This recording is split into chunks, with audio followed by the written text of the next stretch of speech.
Hey everyone, welcome. This is Jason Clemmons, Doctor of Chiropractic at the Rock Health and Wellness Center, and this is Life with Jason Clemmons, DC, right here live on Tuesday night, October 8th.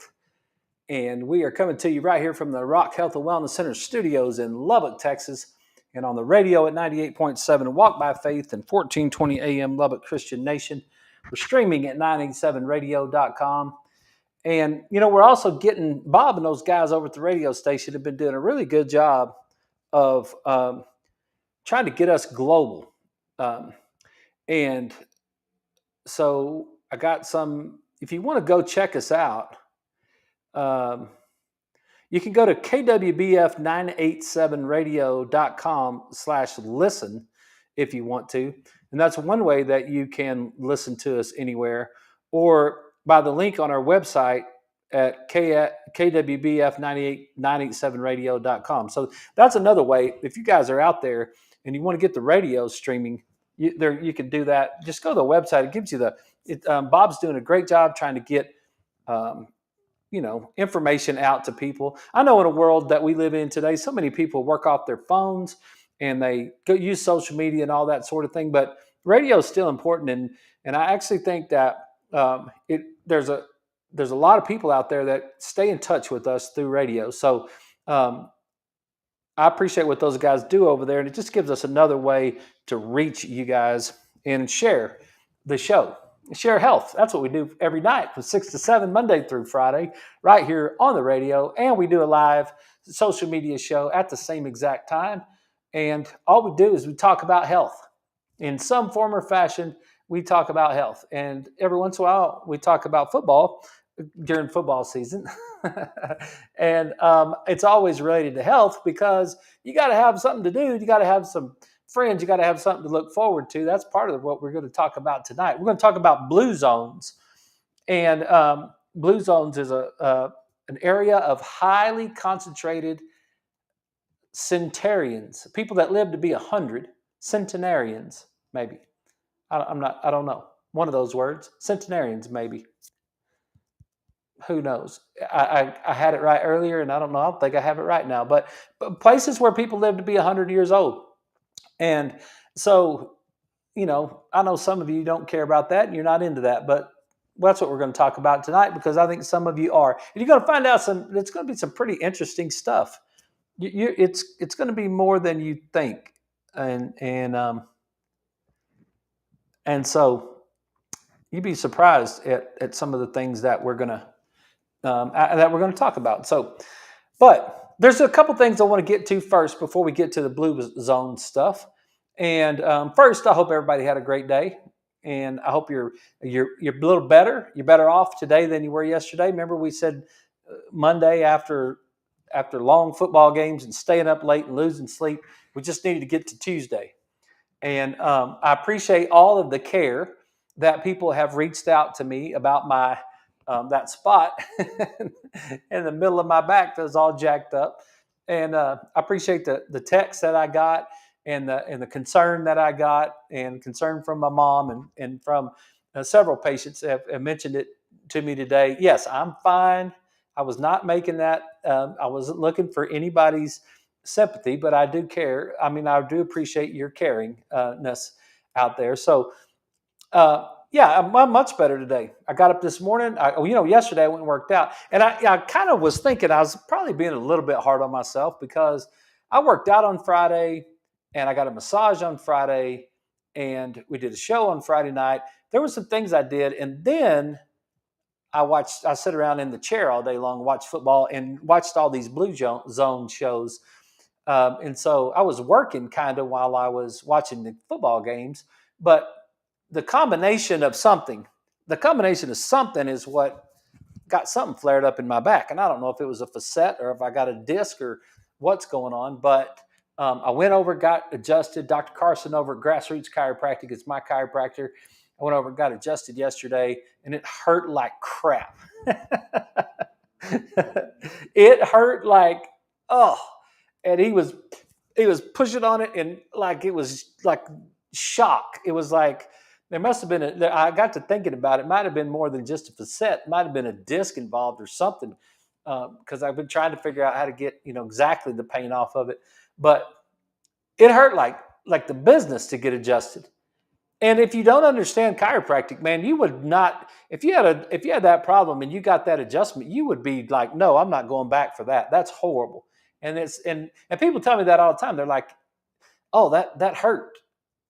They don't tell me that all the time, but sometimes they tell me that, and I'm like, well, yeah, it's not functioning properly. It needs to function properly. And we're so scared to death of any symptom. We're so scared to death of pain. We're so scared to death of any sort of anything about our health because we're ignorant most of the time. When we're ignorant about our health and something happens, we immediately jump into this fear-based walk. We lose what we talked about last night. We lose all of our heir to the kingdom of heaven confidence, and then we just jump right into fear, and then we just go right into, oh my gosh, I better get this taken care of. And it's like no one wants to work through anything anymore. And so I'm just talking about myself. So yeah, I got adjusted. I got tape. I got a big old Derek's. It looks like I told Leslie, I said it looked like one of those little models, like a little emoji or something that represents a backpack. I got 5 pieces of rock tape on my back. 2 of them are coming down from the top. One of them is going straight across, and then 2 of them up underneath the bottom. Derek, he rock taped me up yesterday, and after that adjustment, and I slept better. Got up this morning and worked out because I was not going to miss my workout for this thing. I didn't care if all I had to do was just ride the bike. Then I wasn't going to miss my workout just because I felt like I had a knife in my spine. And adjusted patients today, went to Littlefield, adjusted some more patients, and I'm feeling better.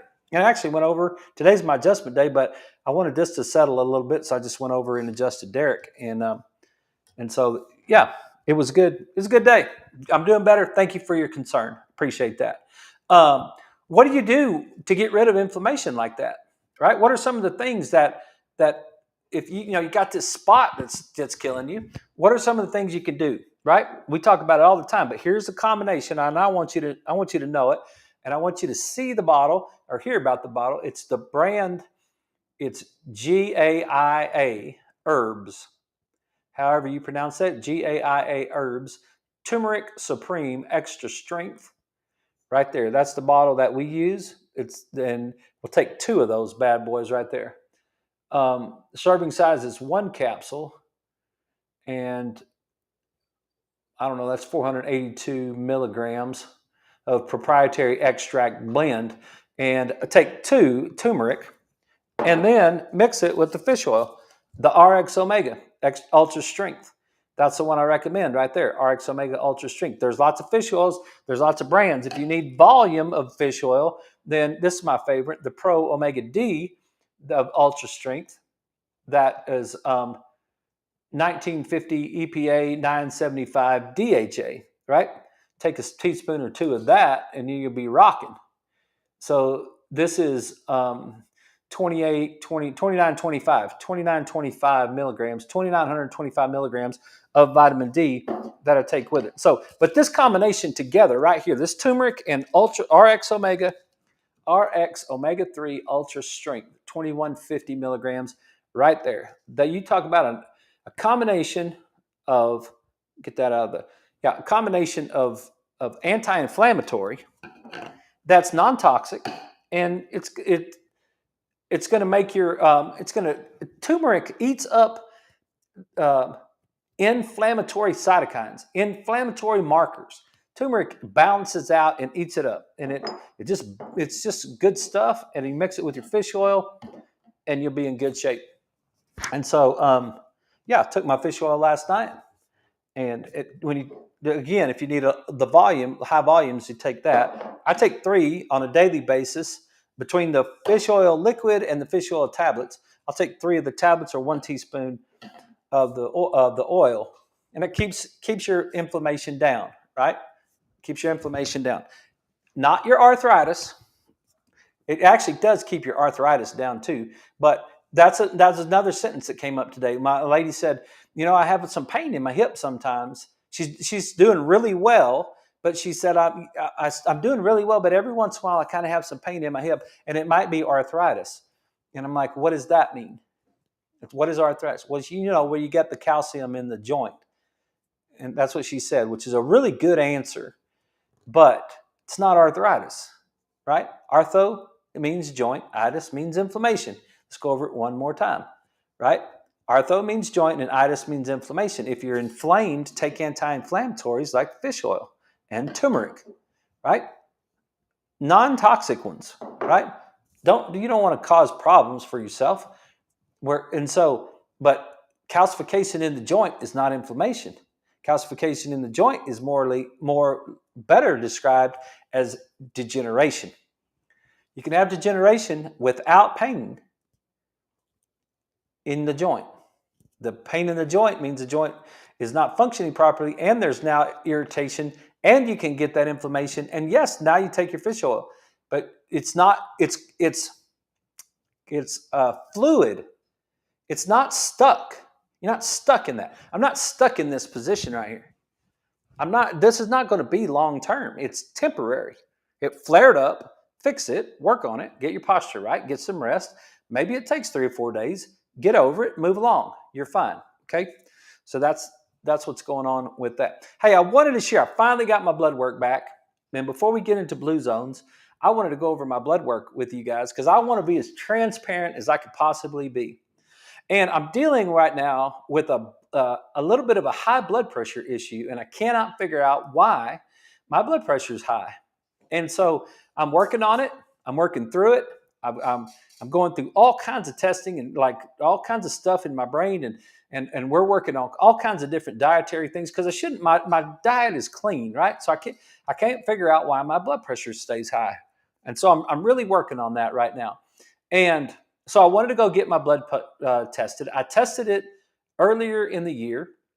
And so I went and got it tested, and I got the results back. And I just want you guys to see, I'm not bragging, okay? I don't care. I'm not trying to convince you of one way of life or one other thing like that, right?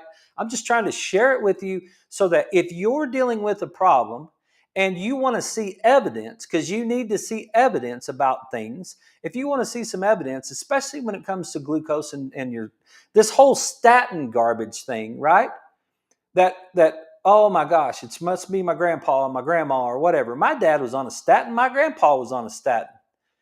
And so the doctors try to make them take all that crap, right? Well, let me just show you. I just want to share with you. I want to be as transparent as possible. I'm telling you that I'm dealing with a high blood pressure problem. Doesn't make any sense to me. But here's my blood work.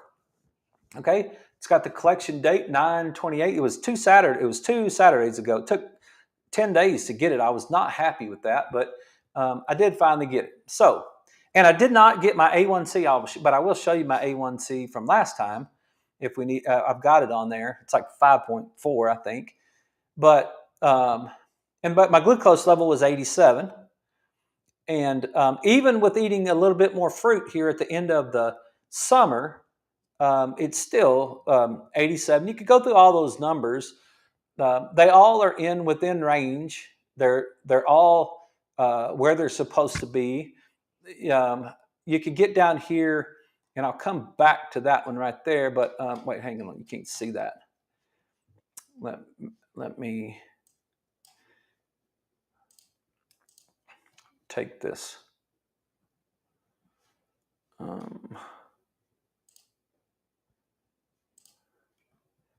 See if I can take my name off of this.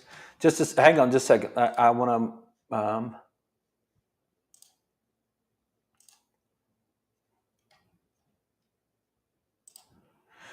There we go. So you can see that a little bit better because I don't want to.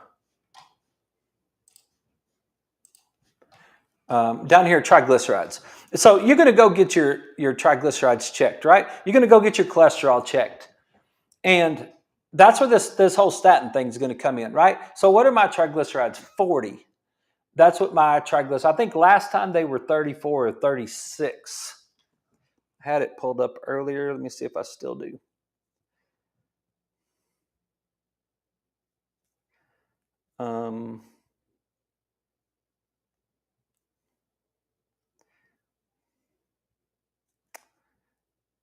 Yep, hang on.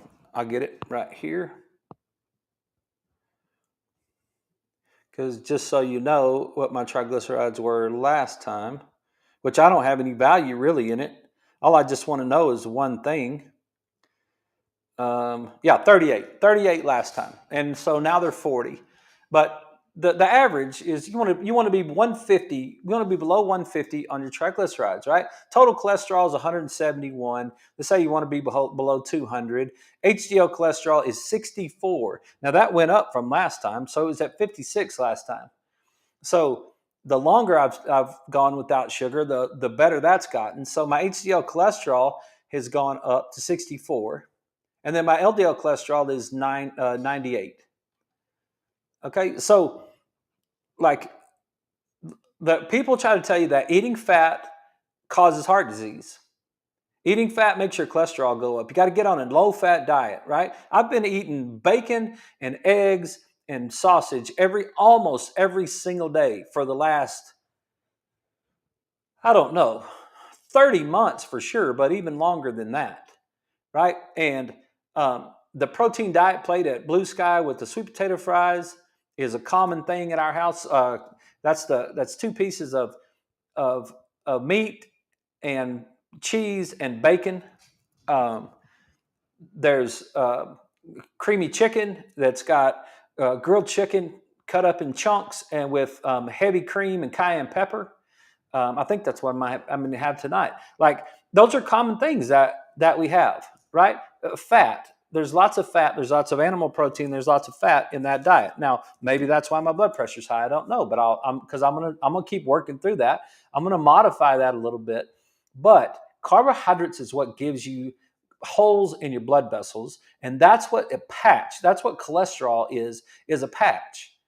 And so your cholesterol patches up holes in your blood vessels. If you don't have holes in your blood vessels, you don't have high cholesterol. And it's not your grandma's fault either. Now, there's like very, very small percentage of people that deal with that. But I'm just wanted to show you this. So in case you wanted to know, and what do we want to know right here? We want to know what kind of LDL cholesterol do I have? And what is my risk of heart disease? And what I do is I look at what are HDLs if you have high HDLs and low triglycerides. According to Dr. Lustig, your LDL cholesterol are large, buoyant cholesterol that float around and don't cause any trouble. Okay? So 64 on my HDL and the range is 40. So my HDLs are high, and then triglycerides are 40, and then it's got to be below 150. So my triglycerides are low. So I've got high triglycerides and low LDLs. I'm not going to die from a heart attack, and just by understanding those numbers right there. Right now, got a little bit of this kidney thing going on, and the kidney thing goes along with the blood pressure. So I do need to get that under control. That GFR is a little bit low, and so I got to get that done because I don't want to end up with kidney disease because my blood pressure is too high. So I do need to get that under control. And then the other thing I was really wanting to know was what was my homocysteine level. And my homocysteine level is 11.5, and ideal is below 8, but 4 to 15 is the range. So I got a little bit high on the homocysteine. And so the other thing that I wanted to do, my cholesterol HDL ratio is 2.7, which below 5 is what you're looking for. My C-reactive protein and cardio ratio is 0.9, and so it's at low risk. Anything below 0.1 or 1.0 is low risk. Mine's at 0.9. So I'm not going to have a heart attack due to some sort of cholesterol issue or C-reactive protein having some sort of damage going on right there, right? But my homocysteine is, and that could be the problem. So the other thing that I wanted to test, and I don't have it, on here, and that's the MTHFR gene. And I've been wanting to do this for quite some time to check on that. And I didn't print that out for you, but I got it right here. MTHFR is a genetic issue. And I do have a gene mutation, which is really funny because this one is more on neurotransmitters of dopamine and serotonin. And so when I told Leslie that, she's like, I've been trying to tell you that for years, that you got brain damage. And I was like, well, okay. I have the 1286AC mutation, and I'm homozygous for that, which means that I do have that particular problem. I do not have um, the C665C T mutation. So that one has to do with methylation of B vitamins. It's basically homocysteine to methionine and a whole process of how that works out. But I have changed my B vitamins a little bit, and I'm taking more of a methylated B vitamin right now. So I'll see here in the short time, if that makes a difference with the homocysteine. That could be the animal protein. Maybe stress causes a problem. Um, I don't feel like I'm stressed. I feel like we're managing things pretty good as far as that goes. But that is something we're working through. So that's the only thing really that I'm concerned about with all that. So if you're dealing with, if I just wanted you to see it, I just wanted you to see it, because this nonsense that eating red meat, eating bacon and sausage, eating eggs is going to cause your cholesterol to go up. I don't see the evidence of that, and it's not within the study that I've studied. When you put the biscuit with it, then you've got the problem.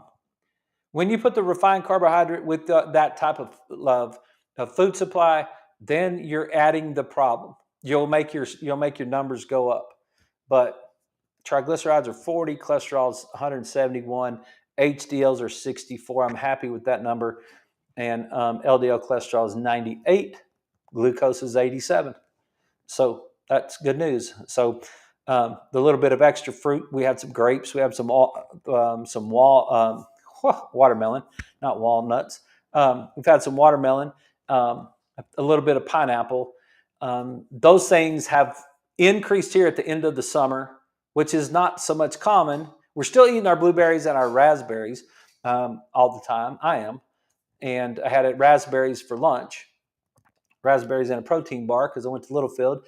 And I think I'm going to have creamy chicken tonight. And then I had 3 pieces of sausage and 4 scrambled eggs and some pistachios for breakfast after we worked out. So I've had questions.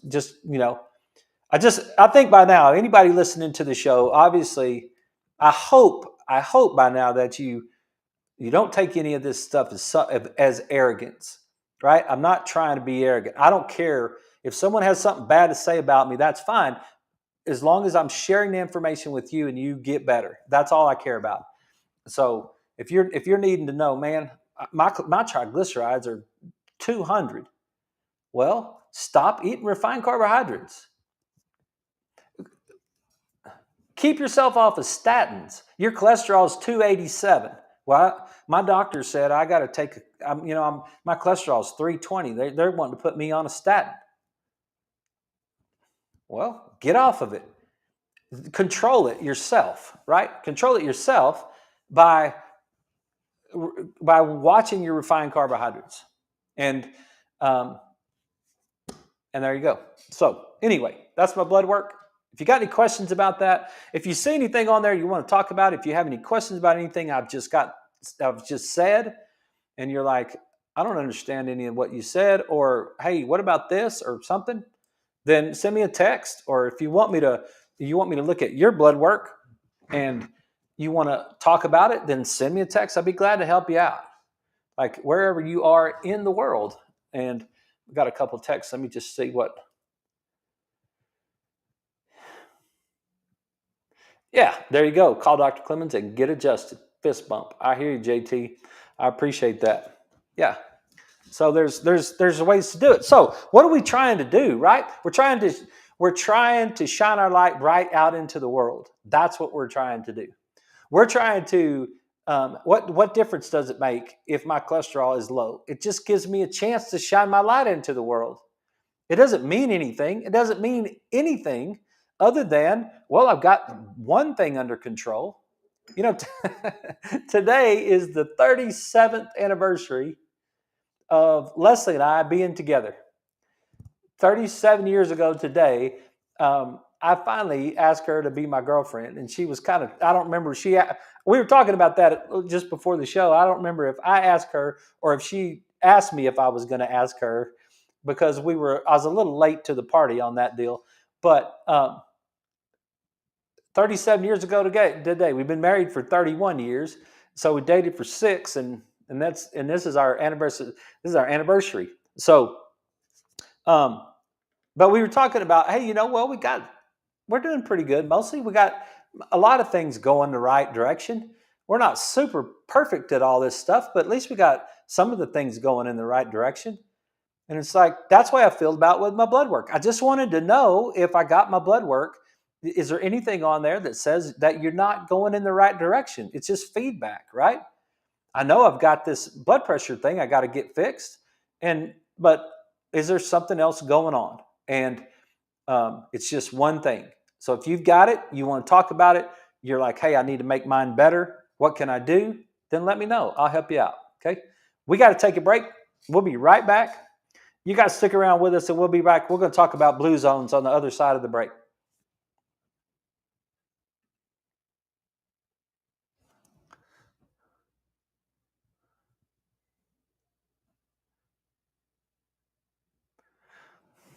Yeah, it was kind of funny.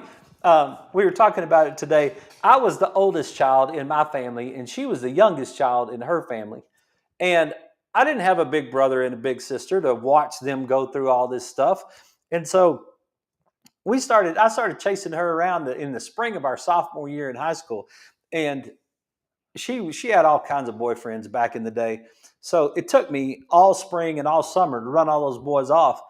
And I had to be quite patient with that situation, but and I was a sophomore, and I was kind of a nerd, and I wasn't really all that fancy, and I listened to country music, and I was a country boy, and I drove an old Oldsmobile, and it wasn't, it wasn't all that, it wasn't quite the dream that she thought she was going to get, and so it took her a while to see the dream, really. It took her a while, but we got into the fall and we started school in late August, something like that. So we get through the end of August, we get through all of September, and I don't remember when homecoming was, when we had our homecoming game, but we got to at some point she's like, are you going to ask me to homecoming? And I was like, well, yes, but I really want to go to prom with you. And prom's in the spring, right? And she just looked at me. She looked at me like, golly, you are so dumb. And I was like, what? And she's like, we can do both. And I was like, really? Because I didn't know you could do both. I didn't know you could take the same girl to homecoming and then take the same girl to prom. Like I didn't know that was a thing. I was my first shot at this stuff. So I was 16 years old. I didn't know all the rules at the time. And so I was like, oh, well, I really want to go to prom with you. And she was like, you idiot. And she's like, we can do both. And so I was like, well, okay, then if we can do both, do you want to go to homecoming? And she was like, oh my gosh, yes. And so I don't know if that was the same time we decided that we were going steady. Or we couldn't. We talked about it earlier today. We couldn't quite decide we couldn't decide exactly how that came about. And you guys know about my memory. I wouldn't be able to get it right anyway. So, but we are together, and we're still together, and it's 37 years of one anniversary, not our married anniversary, but we'll go from there. Okay, everybody, we're back. This is Jason Clemmons. This is Life with Jason Clemmons, DC. We just got through talking about blood work, and now we're going to talk about blue zones for this second half of this show. So, what is blue zones? I keep saying that, right? Well, it's a Netflix show, and let me just um, for all of you super political people out there, I told one of my guys today in Littlefield. I said it's a show. If you guys said, have you seen that show? I watched it over the weekend. And he's like, no. And he said, neither does my son. He said, apparently the guy gave a bunch of money to Harris campaign or whatever, and so they dropped Netflix. I appreciate people taking a stand. Look, it's like, oh my gosh. All right, uh, so I don't care. Like, I mean, whatever, dude. I don't like no. So I'm not going to quit listening to Willie Nelson because he smokes weed either, right? So I'm not going to do that. And I think Snoop Dogg's pretty cool every once in a while. So same thing there. They're both of them. But anyway, Blue Zones is a show on Netflix. It's called Blue Zones: Living to 100. It came out last year, and it's a founder. The founder is a guy named Dan Buettner, and he's the founder and the chairman of the board. He's a National Geographic's fellow and explorer. He's an Emmy award-winning journalist and producer. He's a New York Times best-selling author of 5 Blue Zones books. Blue Zones is copyrighted. That's Dan's thing. He is an explorer. He's an award-winning journalist and producer. He's a founder of all this. He has appeared on as a longevity expert on Oprah's show, Good Morning America, Today's Show, ABC News, CBS. He's all that stuff. He set some sort of Guinness Book of World Records deal when he was younger because he rode his bicycle like all the way across Eurasia. I think it was like, and I don't know where it started, and if it started in America and then he picked back up when he got to Europe, but he rode all the way across, like he rode all the way across Russia, and set some. He's been a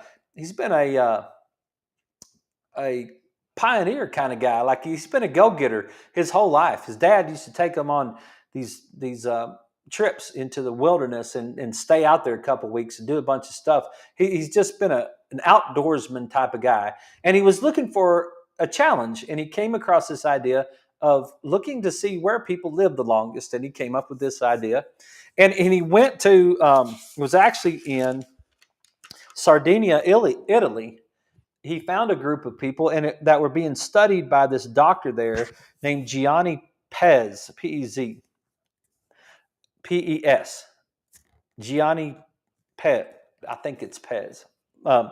But he was a doctor in Italy, and he was looking, and he was noticing with his own research where people were living to be 100 years old.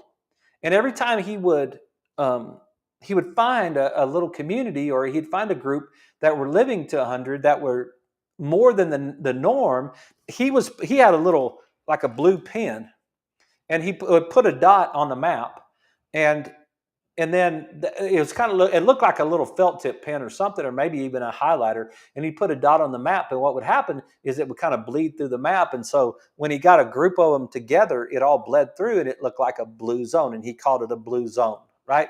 That's where the term comes from.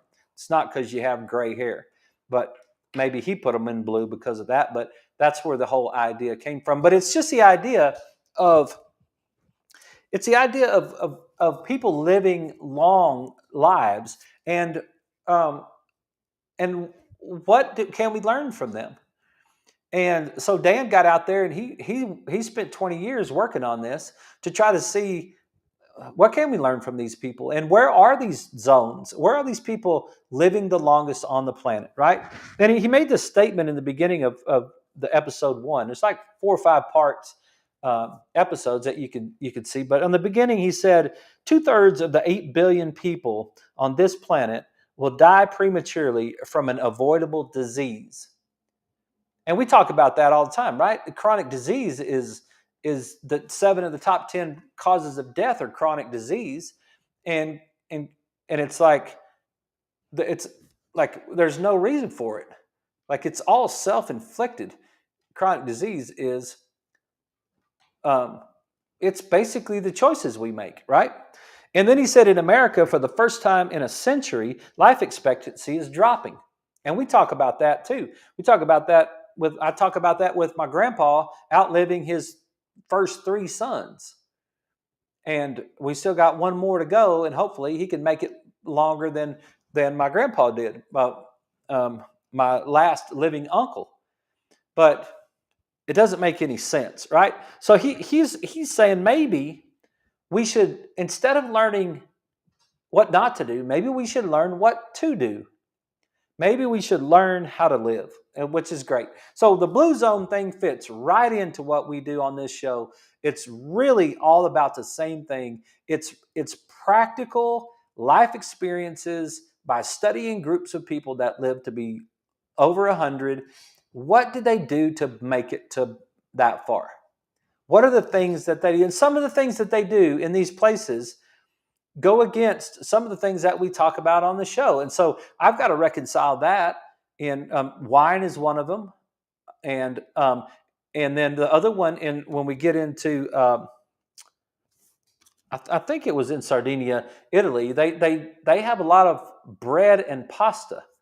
And part of the reason they have bread and pasta is, but they use sourdough bread, which decreases the glucose load. So that was one of the big things that was there. But one of the statements that Dan made in the very first probably 5 minutes of the show is that only 10% is.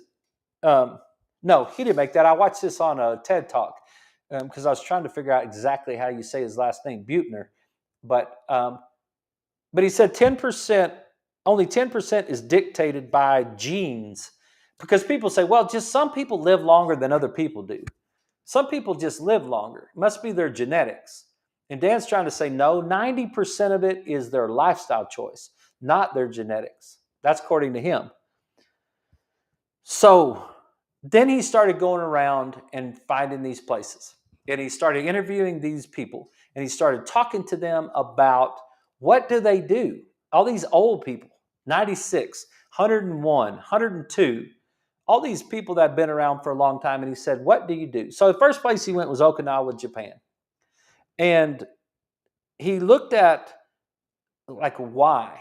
Because when he was riding through on his bike, he had heard that Okinawa was the place that has the longest living people. I've always heard that. I've always heard since my very first time in chiropractic, when I started studying health, Okinawa, Japan was the first place.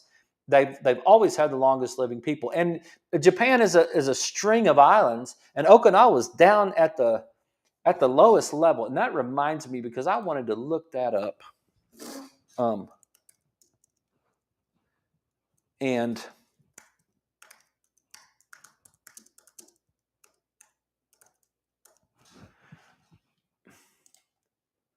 I wanted to see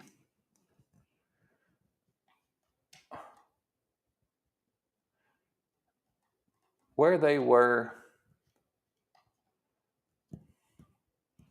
on the map as compared to us. And I need I'm not gonna,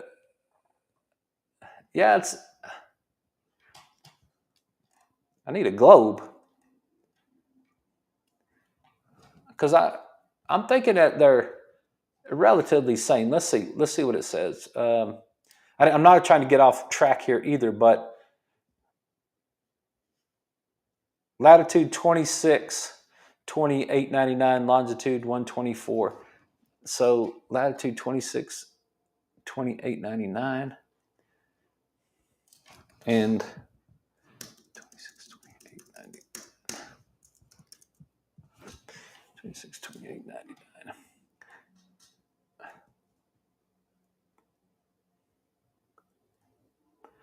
You guys got a globe somewhere.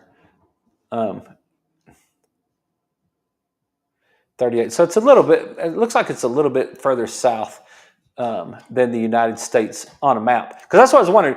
Why it's like one of the things, it's hot. It's hotter there. And it's on the southern tip of Japan. And what do those people do to live the longest? And one of the very first things that he pointed out that because he was wondering what causes them to live the longest. And he's like, is there something in their diet?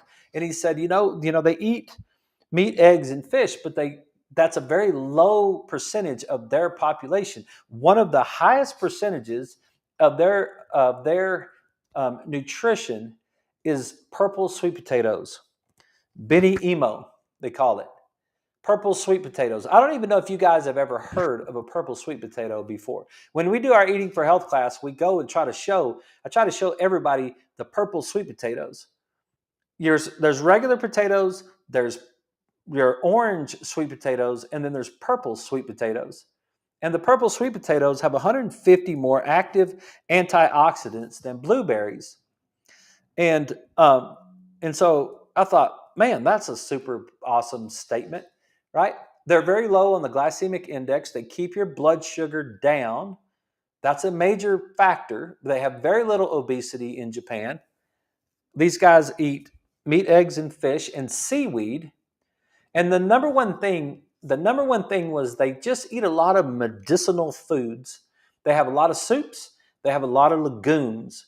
That was a big thing that came from them too. They eat caloric dense foods. So they're not wasting a lot of their calories by eating empty calories. They're not wasting it on Dr. Peppers and hamburger buns and a lot of the stuff that we wasted on. They're eating cabbage and some really dense, calorically dense foods that have lots of nutrition in them and low calories. And one of the things that they do in Japan is they have this 80-20 rule. They have a name for it, but I couldn't pronounce it. But this 80-20 rule is basically stop eating when you're 80% full. That's an interesting thought.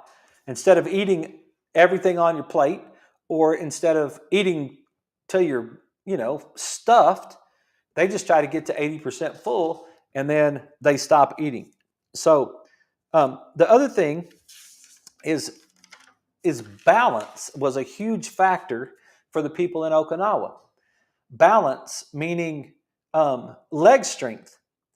They don't do a lot of exercise, but they do a lot of walking and they do a lot of gardening and they do a lot of work. They don't even have, they said in the middle of this, they don't even have a word for retirement in their language. So they keep working and they're working outside. And I had a conversation with one of my ladies today about balance. She stepped up on a bench and fell. And I'm like, hey, we really right now, we just need to be careful with that. I had a new patient yesterday that balance was a big deal. So one of the things that I noticed about the people in Okinawa is they don't really have, now one of the ladies did have a chair, but most of the people there, they don't have chairs or couches. They actually sit down on the floor on a pillow. And so they're getting up and down 30, 40 times a day. I was like, wow. I thought about, man, I need to come back to the office and cut the legs off of my desk. I don't know if I'm going to do that or not, but I was thinking about it. And so I was like, see, it's just basically squatting, right? They do lots of squats. They keep their legs strong. One of the ladies actually pulled up her sleeve and she was like, look, I still got muscles.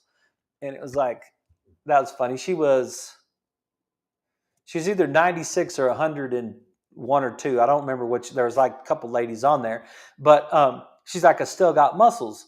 And we know that. Muscle mass helps you keep yourself going. Muscle mass is also going to help you to not fall because you're going to have strength in your legs. So if you can have a garden that you're working in, if you can keep moving, that's a big deal. And that was very consistent all the way across all the groups that they went and studied. Okay. The fifth thing they had was, they have a word for it, and I'm not going to try to pronounce that word either, but it's purpose. It's basically having a purpose, having a reason to get up and do something, having some responsibility. And that was a major factor of their longevity as well is having purpose. The one of the coolest things, the very one, what do we say about it? What do we say on this show? What are the three best things for your brain? Number one, be social. That's the number one thing for your brain. And that was the number one thing on all of these 5 different places that they went. They went to Okinawa, Japan. They went to Sardinia, Italy. They went to Ikaria, Ikaria, Ikaria, Greece. They went to Cupertino, California. And they went to Nicoya, Costa Rica. Those are the 5 places that they went. And one thing that was consistent across all of those 5 places was being social. And one of the ladies, they asked, how do you get to be, because Dan, he was 61 years old. And so he asked this lady, how do I get to be 100? And she was like, one of the first things she said was to always have fun. That's what she said. Always have fun and don't get angry. Oh my gosh. How many things, like, how many of us right now how many of you out there, including me, are keeping up with things that make us angry all the time? We're stressed out. We're stressed out. One of my ladies came in this week and she said, please, I beg you, you have to vote. Because I thought I didn't vote in the last election for president. I voted for senator and all that stuff, but I wasn't voting for either one of those folks that ran for president, because I was like, if you're not going to get somebody better than that, I'm not voting for either one of them. And so that was what I did last time. I don't know what I'm going to do this time, but that's my own choice, whatever I do. But I mentioned that to her one time. She came in, she was begging me, you just have to vote. And I was like, all right, well, who do you want me to vote for? And she told me who she wanted me. And she's like, I don't know, 70-something years old. She told me who she wanted me to vote for. And I was like, okay, well, I'll take that into consideration. And she's stressed out is the point, right? She's stressed out. And the 101-year-old lady in the video is saying, hey, just have fun. Have some fun and breathe a little bit. And just don't be angry. And those people have, if you're a 101-year-old Japanese person, you got some things to be angry about. If you guys remember those 2 atomic bombs we dropped on those people in the 40s, well, if you're 100, you were born in 1924, right? You were alive when you had to go through that. They said the 2 ladies in the video said, or one of the ladies said that they gave them hand grenades. They give all the people hand grenades, and they said if the enemy gets you, then blow them up.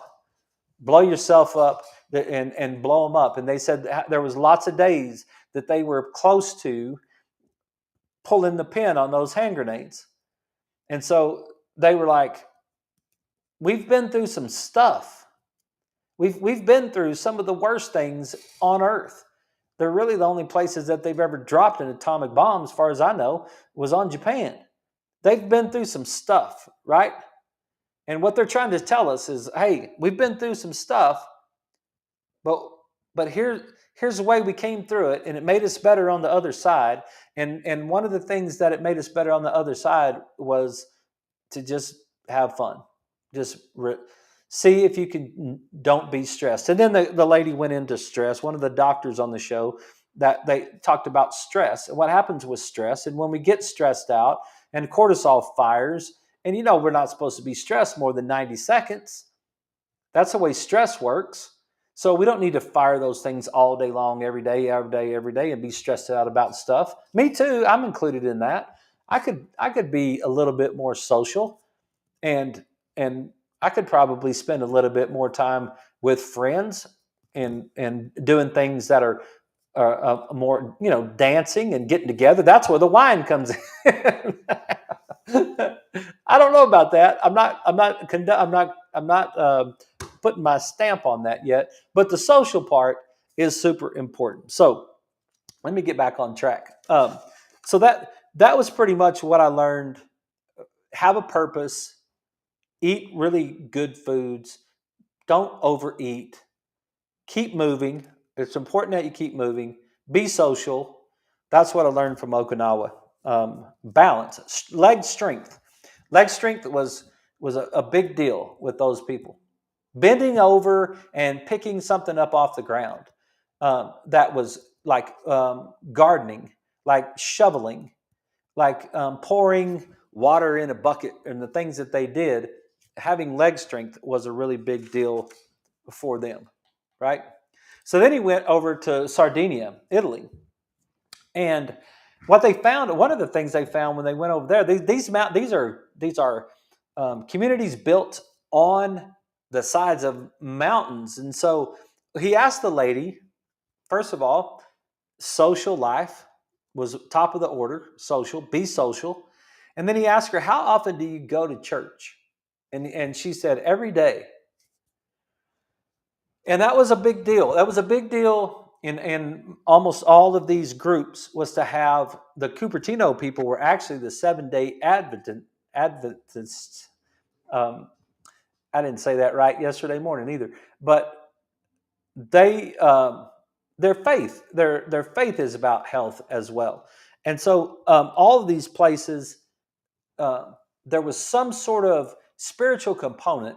There was on a weekly basis, and in Sardinia there was a daily basis. And so when she said she went to church every day, the first thing that Dan said was, "But I noticed when as soon as you step out of this door, your your house is on the side of a hill. I mean, like it's like you got to go down to the market or up to the church or whatever. Like you're constantly working." And they found that out. Steepness, that the steeper the village, the older the people. The steeper the village, the older the people. Interesting, right? Because what is that all about? It's about walking, and it's about walking uphill, and it's about leg strength, and it's about balance. So if you have leg strength and balance, you have less opportunity to fall. And if you can keep from falling, then you can keep from breaking a hip and or getting a concussion or causing some sort of collateral damage that goes along with that and causing more trouble for yourself, right? Um, they ate that. That's where they got into the sourdough pasta in the lactobacillus and how they made that sourdough, and they were making it all right there from scratch, right there on the table. And there were several ladies in the kitchen, and they were all working on that, and they were cutting all that dough up, and they were making all kinds of different croissant looking things and breads. And but they said that the way that they made that pasta and the way that they made that bread with that sourdough bread really controlled their glucose. It kept their glucose down. So you got Okinawa eating purple potatoes to keep that glucose down. You got Sardinia eating sourdough bread to keep that glucose down. Was important. So he called it good carbs. Um, and then control stress. That was number 3. So here we go. First place said control stress. Now Sardinia said control stress. Um, it was talking about some of the things you can control and some of the things you can't control. And it was funny because the quote was, "You can control how you treat your goats." You have control over that. You can't control some things, but you can control how you treat your goats. I wrote it down. I thought that was really funny. Most of the men there, the thing about that Sardinia is they have a 1-to-1 ratio of 100-year-olds that are men and women. A lot of places, the women live longer, but in this particular place, the men were just as apt to live longer than the women did. And one of the things that the men, they said about the men is that they almost were shepherds. And so they were constantly walking with their animals. They followed their animals. They took care of their animals. They had responsibility. They had they milked those goats, and there's another thing, but um, they did. But they said they were constantly working. They worked, but not especially stressed out. They'd go do their job, they'd get finished with their job, and then they would meet their friends back up for some wine in the evening. I hate saying that out loud because I know how it's going to be, but that's what they did. And sometimes maybe I'm wrong, maybe I'm not. I don't know. I'm not. Uh, I don't know.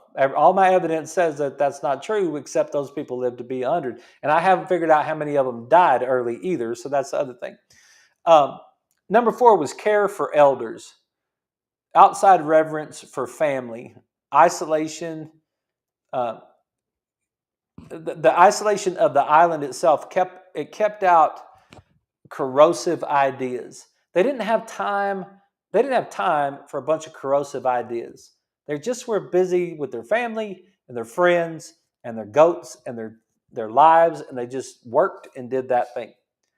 Hey, we've run out of time for tonight, but we're going to pick this up right here tomorrow night because I think there's still some stuff we can learn from these people, and maybe some of this is kind of fun and it's helpful. So, you guys have a great evening. I'll be back tomorrow night at 6. If you got any questions, comments, anything, please give them to us, and we'll see if we can help you out.